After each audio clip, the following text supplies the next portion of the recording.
La historia de José, el hombre que pasó del pozo al trono, no comienza con su triunfo, sino con la disfunción en el corazón de su propia familia. Jacob, cuyo nombre había sido cambiado a Israel, amaba a José, el hijo de su vejez con Raquel, más que a cualquiera de sus otros 11 hijos. Este amor desmedido se manifestaba en una prenda de vestir que se convirtió en el catalizador de la tragedia, el abrigo de muchos colores.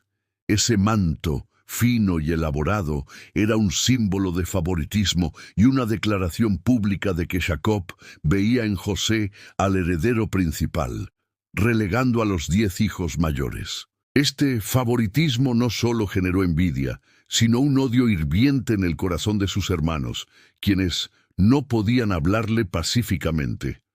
José, a sus 17 años, no hizo nada para mitigar esta tensión. Al contrario, su arrogancia juvenil y su falta de tacto eran notables. Su papel en la familia no era el de un hermano leal, sino el de un informante de su padre, llevando reportes de la mala conducta de sus hermanos mayores. La situación explotó con la llegada de los sueños de José. En el primer sueño estaban atando manojos en el campo, y el manojo de José se levantaba, mientras que los manojos de sus hermanos se inclinaban ante él. El significado era obvio y políticamente peligroso. José reinaría sobre ellos. El segundo sueño fue aún más blasfemo para la familia.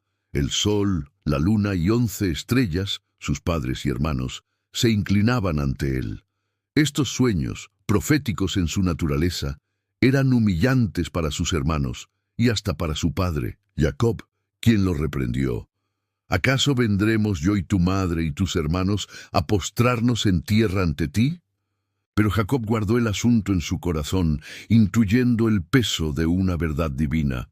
Para los hermanos, los sueños no eran profecía, eran la prueba final de la ambición desmedida y el desprecio de José. El plan de Dios, que buscaba la preservación de su pueblo, se puso en marcha a través de la maldad humana. Los hermanos decidieron que debían acabar con el soñador y sus sueños. La oportunidad se presentó cuando Jacob envió a José a ver cómo estaban sus hermanos, que pastoreaban los rebaños lejos de casa. Cuando los hermanos vieron a José acercarse a la distancia, envuelto en su manto de colores, la envidia se transformó en un instinto asesino. «He aquí viene el soñador», se dijeron. Su plan era sencillo y brutal: matarlo y echarlo en un pozo seco, y decir a su padre que alguna bestia salvaje lo había devorado. Rubén, el primogénito, intervino no por bondad, sino por un plan astuto de rescatarlo después. Sugirió que simplemente lo arrojaran al pozo sin derramar sangre. Los hermanos aceptaron, pensando que el pozo sería una tumba adecuada. Cuando José llegó, el joven, confiado en su posición y su manto, no pudo defenderse. Lo agarraron, le quitaron con violencia su amado abrigo y lo arrojaron a la oscuridad y la soledad del pozo. El favorito de su padre se encontró, en un instante, a merced de la crueldad de su propia sangre. El camino hacia el trono de Egipto comenzaba en el fondo de un pozo seco. La soledad y el terror del pozo fueron la primera prueba de la fe de José. Allí, abandonado por su propia sangre, el soñador tuvo que confrontar la brutal realidad de la traición. Los hermanos, después de deshacerse del problema, se sentaron tranquilamente a comer. Fue Judas quien, con un sentido práctico y un toque de cinismo, propuso un plan más lucrativo y menos culposo. En lugar de dejarlo morir en el pozo, lo venderían. Poco después, una caravana de ismaelitas y madianitas que se dirigía a Egipto apareció en el horizonte. Sacaron a José del pozo y lo vendieron por 20 piezas de plata, el precio de un esclavo joven. El muchacho que soñaba con dominar a sus hermanos se encontró encadenado, dirigiéndose a la tierra que, irónicamente, se convertiría en su ascenso al poder. Los hermanos sabían que la mentira a su padre tenía que ser convincente. Tomaron el manto de colores de José, lo mancharon abundantemente con sangre de cabrito y se lo llevaron a Jacob. El anciano padre, al ver la prenda, reconoció de inmediato el manto de su amado hijo, rasgó sus vestiduras en señal de luto y declaró: «Alguna mala bestia lo devoró, José ha sido despedazado». El engaño de la sangre funcionó perfectamente, hundiendo a Jacob en un dolor tan profundo que rehusó ser consolado. La traición de los hermanos no solo castigó a José, sino que destruyó la paz y la fe de su padre. Mientras tanto, José era arrastrado a través del desierto hacia Egipto, la civilización más poderosa de la época. Su viaje fue la primera lección de humildad. El adolescente arrogante que vestía de colores ahora era una mercancía despojada de nombre y estatus. En Egipto, José fue vendido de nuevo, esta vez a Potifar, un oficial del faraón y capitán de la guardia. La vida de José se reinició como esclavo en la casa de un alto funcionario. Aquí, la narrativa del soñador se transforma en la del administrador leal. A pesar del trauma del abandono, José mantuvo su integridad y demostró una competencia y una diligencia excepcionales.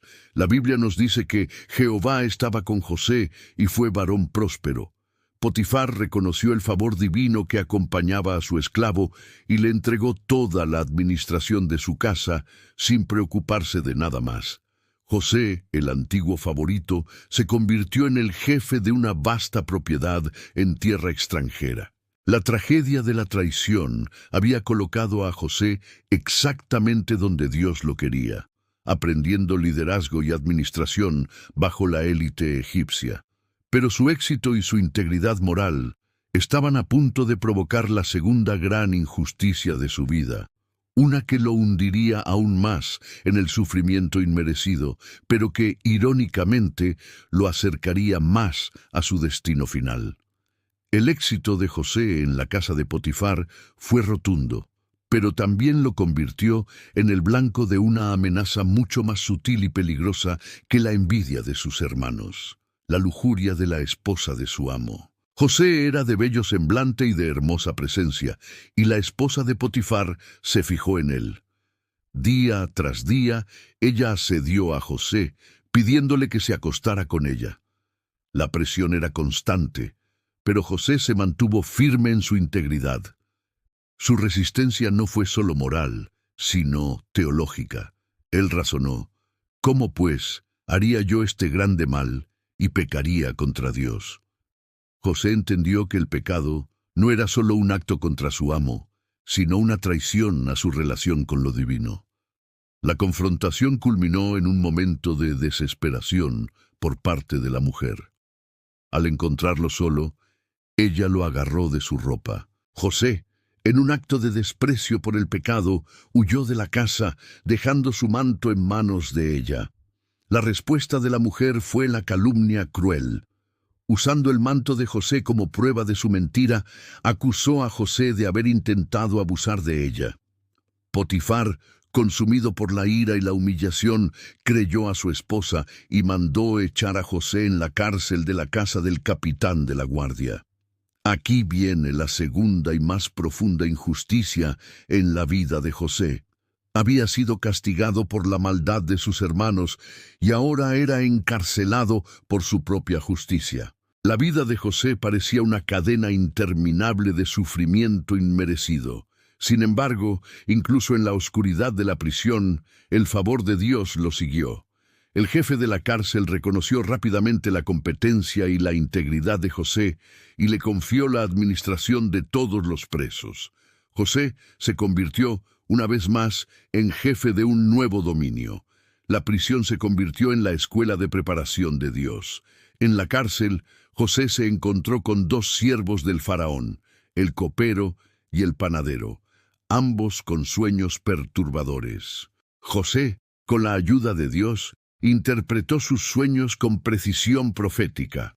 El copero sería restaurado a su puesto en 3 días y el panadero sería ejecutado. Al copero, José le hizo una petición humilde: Acuérdate, por favor, de mí cuando te vaya bien, y te ruego que hagas conmigo misericordia, y hagas mención de mí a Faraón. El sueño se cumplió exactamente como José había predicho. El copero fue restaurado a su posición de privilegio. Y aquí llegó la prueba final de la perseverancia. El copero, en su nueva vida, se olvidó por completo de José. José fue dejado en el silencio y el olvido de la prisión por 2 años adicionales, 2 años de desesperanza, sabiendo que su liberación dependía de un hombre que había roto su promesa. Este tiempo fue la purificación final del soñador. Fue en ese silencio donde José aprendió que su esperanza no podía estar puesta en la memoria de los hombres, sino únicamente en la soberanía de Dios. El reloj divino estaba esperando el momento preciso para que el plan mayor se pusiera en marcha. 2 años después del olvido del copero, el faraón de Egipto tuvo 2 sueños extraordinariamente perturbadores que nadie en su corte de sabios y magos podía interpretar. En el primer sueño vio 7 vacas hermosas y gordas que eran devoradas por 7 vacas flacas y feas. En el segundo vio 7 espigas llenas y buenas que eran tragadas por 7 espigas menudas y secas. El faraón se despertó angustiado, sintiendo que el destino de Egipto estaba en juego. En ese momento de crisis nacional, el copero finalmente recordó a José. Con urgencia, fue llevado ante el faraón. José, tras afeitarse y cambiarse las ropas de prisión, se presentó ante el monarca más poderoso del mundo. El faraón le dijo: «He oído decir de ti que oyes un sueño y lo interpretas». La respuesta de José fue la declaración de su fe y el abandono de su orgullo. «No está en mí. Dios será el que dé respuesta de paz a Faraón». José interpretó los sueños no solo como un augurio, sino como una profecía de un ciclo económico de 14 años. Habría 7 años de gran abundancia en toda la tierra de Egipto, seguidos inmediatamente por 7 años de hambruna tan devastadora que devoraría todo lo bueno. Pero José fue más allá de la interpretación. Ofreció la estrategia de salvación: almacenar la 1/5 parte de la cosecha durante la abundancia para sobrevivir a la hambruna. El faraón quedó tan impresionado por la sabiduría y el espíritu que había en José que tomó una decisión histórica e inmediata. En un solo día, José pasó de ser un prisionero desconocido a ser el visir, el segundo hombre más poderoso de Egipto, solo por debajo del faraón. Le dio su anillo de sello, vestiduras de lino fino y un collar de oro. Su nombre fue cambiado a Safnat Panea y se le dio una esposa de noble linaje egipcio. José, el esclavo hebreo, ahora administraba la estrategia de seguridad alimentaria de todo un imperio. La soberanía de Dios había utilizado la traición familiar, la esclavitud y la injusticia de la prisión como los únicos pasos posibles para colocar a José en la posición perfecta. El propósito no era solo la salvación de Egipto, sino, crucialmente, la preservación de su propia familia y del pueblo de Israel ante la hambruna que se avecinaba.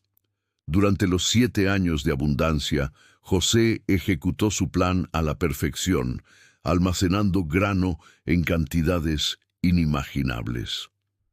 Los años de hambruna llegaron, y el mundo entero, incluida la lejana Canaán, se vio obligado a ir a Egipto a comprar comida. El momento de la verdadera prueba, la confrontación con su pasado, había llegado. La hambruna golpeó la tierra de Canaán, obligando a Jacob a enviar a sus 10 hijos mayores a Egipto para comprar grano.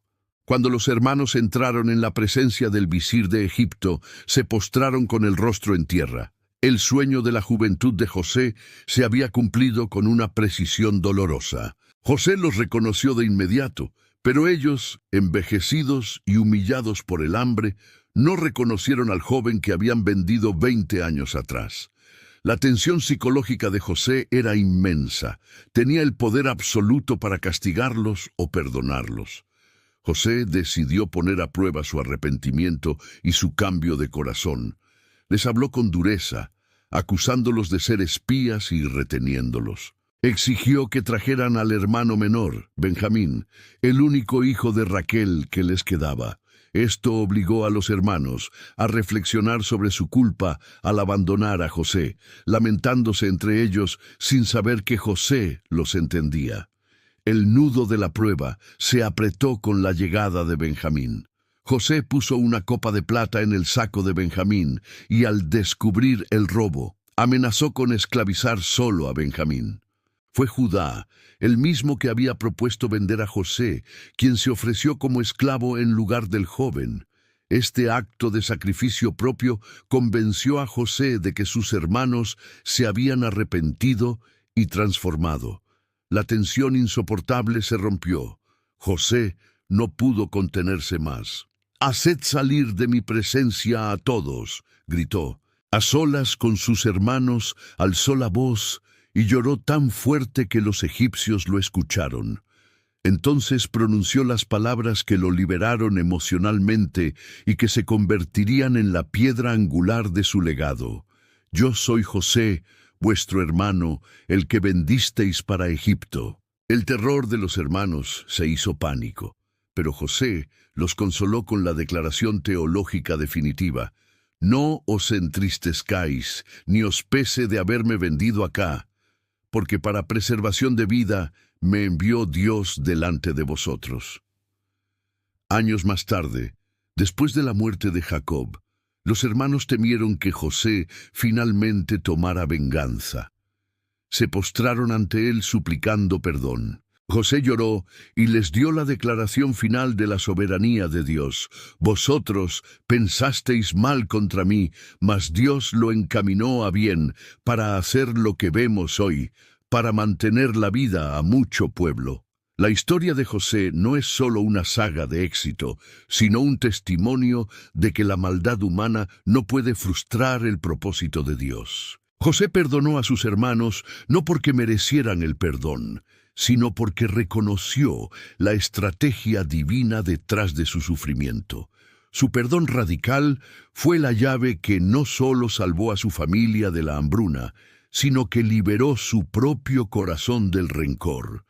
El sueño roto de la juventud se convirtió en la realidad que salvó al mundo.